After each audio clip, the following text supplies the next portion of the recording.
अन्य हिंदी के एक नए एपिसोड में आपका स्वागत है। और आज की इस वीडियो में हम बात करने वाले हैं भारतीय वायुसेना की एक ऐसी कैपेबिलिटी के बारे में जो बहुत जल्दी इन्हांस होने वाली है और जिस किस चीज़ की कमी भारतीय वायुसेना में काफ़ी लंबे समय से बताई जा रही थी वो पूरी होने वाली है।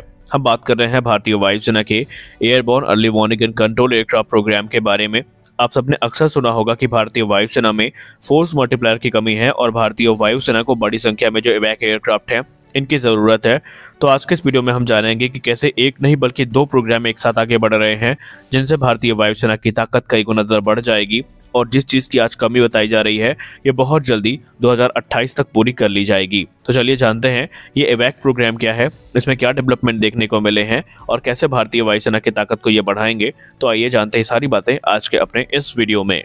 दोस्तों, defence research and development organisation का Netra airborne early warning and control aircraft जो है ये एक शाइनिंग एग्जाम्पल है भारत के एक्सीलेंट इंजीनियरिंग का जो कि डीआरडीओ के द्वारा प्रदर्शित करी गई है।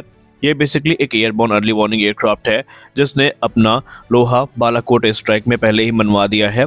ये एयरक्राफ्ट भारत के स्पेस में उड़ते हुए लगातार मिराज 2000 फाइटर एयरक्राफ्ट जो है उनको सर्विलेंस प्रोवाइड कर रहा था और रडार कवरेज प्रोवाइड कर रहा था, जिसके चलते ये जो बड़ा ऑपरेशन था ये सक्सेसफुली कंप्लीट किया गया। आपको हम बता दें कि ये जो एयरक्राफ्ट है इसने मिराज 2000 को पूरा रास्ता दिखाया, क्योंकि बालाकोट की अगर हम बात करें तो ये लाइन ऑफ कंट्रोल से 80 किलोमीटर की दूरी पर है और यही इवैक था जिसने एज अ ऑपरेशनल ब्रेन वहां पर काम किया था।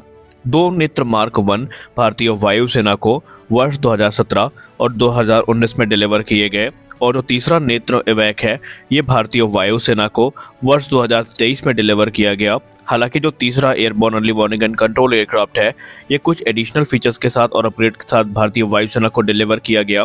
इसके चलते इसको नाम मिला नेत्र मार्क 1A का। और इस वीडियो में पहले हम बात करेंगे नेत्र मार्क 1A के बारे में।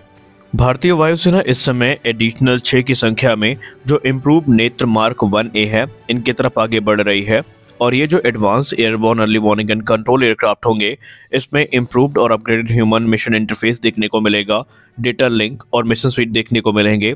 इसके अलावा बहुत सारे इंपोर्टेड सिस्टम जो कि मार्क 1 में इस्तेमाल किए जा रहे थे उन्हें मार्क 1A में रिप्लेस कर दिया जाएगा, जिसमें ground based data link, ground base and airborne terminals, इसके अलावा इलेक्ट्रॉनिक इंटेलिजेंस यानी एलिंट और रडार वार्निंग रिसीवर्स शामिल हैं। 8 जनवरी 2024 यानी कल के दिन सेंटर फॉर एयरबोर्न सिस्टम यानी कैप्स के द्वारा, जो कि डीआरडीओ की एक संस्था है, एक एक्सप्रेशन ऑफ इंटरेस्ट रिलीज किया जाता है जहां पर इस समय वो नेत्र मार्क 1A के लिए जो मिशन सिस्टम है इनके डेवलपमेंट कम प्रोडक्शन पार्टनर की तलाश में है। जी हाँ, उन्होंने डीसीपीपी को लेकर के एक जो एक्सप्रेशन ऑफ इंटरेस्ट है ये इशू किया है और ये जो मिशन सिस्टम है ये pre own Embraer 145 executive aircraft में इंस्टॉल किए जाएंगे। जो ड्यू डेट है इंडस्ट्री पार्टनर्स का रिस्पॉन्ड करने का वो है 15 फरवरी 2024 और यहाँ पर कोई भी पब्लिक या प्राइवेट लिमिटेड कंपनी जो है जिसके पास एक अच्छा खासा एक्सपीरियंस है इस क्षेत्र में, खासकर इस प्रकार के सिस्टम के डिज़ाइन को लेकर के, डेवलपमेंट को लेकर के, मैन्युफैक्चरिंग और फैब्रिकेशन को लेकर के, क्वालिफिकेशन, इंटीग्रेशन, इसके अलावा एयरक्राफ्ट में इन सिस्टम के इंटीग्रेशन को लेकर के या फ्लाइट टेस्ट हो गया, सर्टिफिकेशन हो गया, अगर इस क्षेत्र में उनके पास एक्सपीरियंस है तो वो इस एक्सप्रेशन ऑफ इंटरेस्ट का जवाब दे सकते हैं। और माना जा रहा है कि कई कंपनियां हैं इसको लेकर के इंटरेस्टेड, लेकिन अगर हम इन सारे क्वालिटीज़ को ध्यान में रखें, इन सारे रिक्वायरमेंट्स को ध्यान में रखें तो यहाँ पर दो कंपनियां हैं जिनका नाम सबसे ऊपर आ रहा है।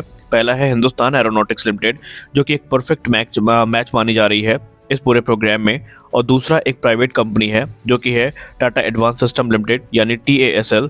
उसको भी लेकर के कहा जा रहा है कि वो भी सारी रिक्वायरमेंट को पूरा कर सकती है। तो देखना ये है कि कौन इसका जवाब पहले देता है।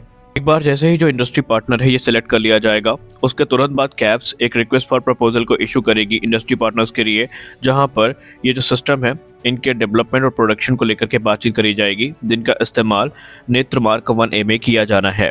अगर हम इस पूरी प्रक्रिया की बात करें तो ये 4 अलग अलग फेजेस में हमें देखने को मिलेगी, जिसमें डिज़ाइन डेवलपमेंट होगा, प्रोडक्शन टेस्टिंग होगा, long term post delivery support होगा और अगर एक्सपोर्ट ऑर्डर आते हैं तो उनको भी ध्यान में रखा जाएगा। अब अगर हम मिशन सिस्टम की बात करें तो इसमें 2 अलग अलग सेगमेंट हमें देखने को मिलेंगे। पहला होगा एयरबोर्न सेगमेंट और दूसरा होगा ग्राउंड सेगमेंट। अगर हम एयरबोर्न सेगमेंट के मेन सिस्टम्स की बात करें तो इसमें हमें ESA बेस्ड प्राइमरी रेडार देखने को मिलेगा, पेसा बेस्ड सेकेंडरी सर्विलेंस रेडार देखने को मिलेगा।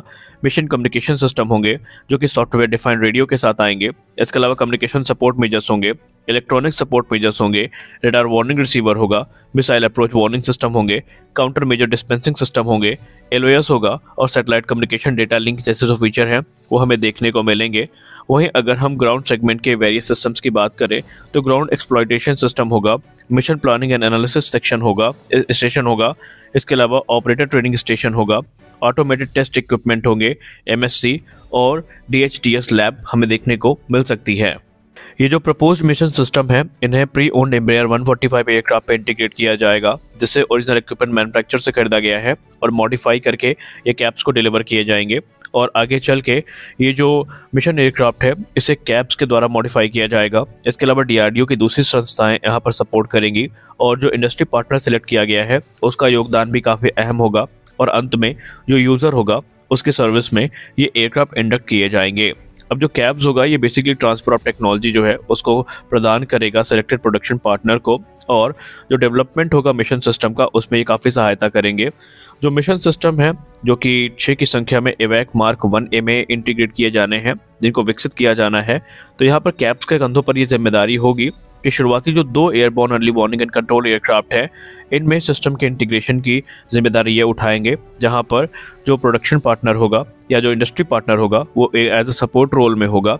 लेकिन तीसरा, चौथा और पांचवा और छठा जो एयरक्राफ्ट होगा इसमें जो इंडस्ट्री पार्टनर होगा प्रोग्राम को लीड करेगा, यानी वो एक लीड सिस्टम इंटीग्रेटर होगा और कैप्स वहाँ पर एक सपोर्ट रोल में होगा। यानी यहाँ पर वाइस वर्सा हमें देखने को मिलेगा, पहले कैप्स प्रोग्राम को लीड करेगी और बाद में जो इंडस्ट्री पार्टनर है ये प्रोग्राम को यहाँ पर लीड करेगा। एक बार जैसे ही ये प्रोग्राम मिनिस्ट्री ऑफ डिफेंस के द्वारा सैंक्शन कर दिया जाता है और डीआरडीओ को फंड्स मिलने शुरू होते हैं, तो in advance airborne early warning and control aircraft जो कि मार्क 1A स्टैंडर्ड के होंगे इनकी डिलीवरीज 5 वर्षों में कंप्लीट कर ली जाएगी, क्योंकि ये सेम उसी प्लेटफॉर्म पर बेस्ड होंगे जिसमें नेत्र मार्क 1 बेस्ड है। गौर करने वाली बात एक यहाँ पर यह है कि अगर हम नेत्र मार्क 2 की बात करें तो इसके आने के बाद जो एरियल सर्विलेंस और कॉम्बैट कैपेबिलिटी है भारतीय वायुसेना की ये कई गुना ज़्यादा बढ़ जाएगी। और आपको बता दें कि कैबिनेट कमेटी ऑन सिक्योरिटी ने सितंबर 2021 में 6 की संख्या में airborne early warning and control aircraft जो कि मार्क 2 वेरिएंट होने हैं इनको अप्रूवल दे दिया है, जिनकी लागत 10,990 करोड़ रुपए होगी। और ये जो नए प्लेटफॉर्म है इन्हें हम एवैक मार्क 2 के नाम से जानेंगे, जो कि बेसिकली एयरबस के A321 प्लेटफॉर्म पर बेस्ड होंगे और इन्हें एयर इंडिया से खरीदा गया है। ये बड़े और पावरफुल एयरक्राफ्ट है एम्ब्रेयर 145 की तुलना में, इसीलिए इनकी जो कैपेबिलिटीज़ है ये भी काफ़ी ज़्यादा होने वाली हैं। एक बड़े प्लेटफॉर्म का सबसे बड़ा एडवांटेज ये होता है कि इनकी सर्विस सीलिंग काफ़ी हाई होती है, मिशन ड्यूरेशन काफ़ी ज़्यादा होता है, पावर ज़्यादा होती है और हर प्रकार से जो हम पावरफुल इलेक्ट्रॉनिक वॉरफेयर कंपोनेंट्स और रेडार्स हैं इनमें इंटीग्रेट कर सकते हैं। हमें उस समय सोचने की ज़रूरत नहीं पड़ती। और इस एयरक्राफ्ट का जो ऑपरेटिंग एल्टीट्यूड है ये 30,000 फीट का है और इंड्योरेंस जो है वो तकरीबन 6 घंटे से ज़्यादा का है और इसमें 45 मिनट का जो रिजर्व फ्यूल है वो भी हमें देखने को मिल जाता है। यानी कि ये प्लेटफॉर्म इस समय नेत्र मार्क 2 के लिए सबसे उपयुक्त माना जा रहा है।